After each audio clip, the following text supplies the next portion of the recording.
Hello everyone, আসসালামু আলাইকুম। সবাই কেমন আছেন? অনেকদিন পরে কিন্তু কুশি কাটার কাজ নিয়ে হাজির হয়েছি। আর এই সুন্দর ফুলটি দিয়ে কি বানাবো এখনই দেখাচ্ছি। দেখুন কত সুন্দর খোপার একটা ফিতা বা খোপার একটা ফুল বানাবো। আর তিনটি ফুল দিয়ে আমি একটা ডিজাইন করব। তো প্রথমে এই ফুলটা কীভাবে বানাই এটার একটা ভিডিও শেয়ার করব। দেখুন এখানে সামারিয়ান সুতা নিয়েছি, আর আসলে আমি সবুজ, কমলা আর হলুদ কালার দিয়ে কিন্তু ফুলগুলো বানিয়েছি। ভাবেছিলাম যে এর সাথে একটা হালকা পিঙ্ক কালার অ্যাড করবো, কিন্তু পরে দেখি যে ভালো লাগে না, কারণ এটা সরিয়ে পরে আমরা সবুজ কালার দিয়ে পাতা দেব। তো সর্বপ্রথম আমি এখানে 5টি চেন করেছি। ঠিক আছে, 5টি চেন করে, তো 5টি চেন করে একটা এক্সট্রা চেন করেছি, মানে 6টি চেন করে 6 নম্বর চেনের ঘরে একটা স্লিপ স্টিচ করে এখানে আমি টোটাল 15টি ডাবল ক্রোশেট করেছি। কারণ আমার যে ঘর, ফুলের যে ঘর বা পাপড়ির যে ঘর, সেটা এখন করছি। দেখুন আমি এটা বানানোর পরে 4টি করে চেন করে একটিকে চেনের মধ্যে স্লিপ স্টিচ করেছি। এরপর আবার সেই চেন থেকে 4টি চেন করেছি, এরপর আবার পরের চেনে স্লিপ স্টিচ করেছি। এখানে টোটাল যেহেতু 15টা চেনের ঘরে কিন্তু আমি 4টি করে চেন করে এভাবে একটা ডিজাইন করছি, যেটা হচ্ছে আমরা সূর্যমুখী ফুলের মাঝখানে যে ডিজাইনটা থাকে সেই ডিজাইনটার মতো, যাতে একটা ঢেউ ঢেউ টাইপের একটা ডিজাইন হয় এই কারণে। তো এই ভিতরে কিন্তু যেহেতু ডাবল ক্রোশেট, আর আমি যে ফুলটা বানিয়েছি এটা কিন্তু আপনারা অনেকভাবে বানাতে পারেন। আপনারা যদি দেখতে চান যে আরও কিছু সহজ নিয়ম আছে কিনা, সেটাও কিন্তু শেয়ার করবো। দেখুন এভাবে আমি 4টি চেন করে করে কিন্তু প্রত্যেকটি ঘরে ঘরে আমি ওই ডাবল ক্রোশেটের ঘরে ঘরে ঘুরিয়ে কিন্তু ভরাট করে ফেলেছি।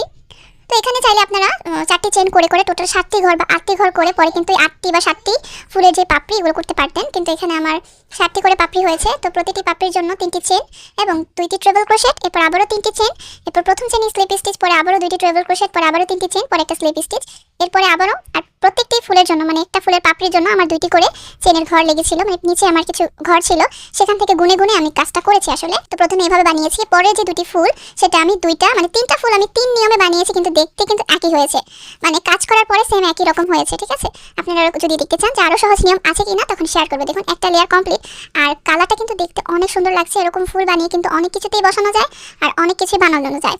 আর এরপরে দেখি আরও কিছু ভিডিও শেয়ার করবো, যেমন হচ্ছে ঘর ডেকোরেশন করার কিছু জিনিস, মানে এরকম অনেক কিছু আছে না ঘর ডেকোরেশন করা যায়, এরকম কিছু ডেকোরেশন জিনিস দেখাবো।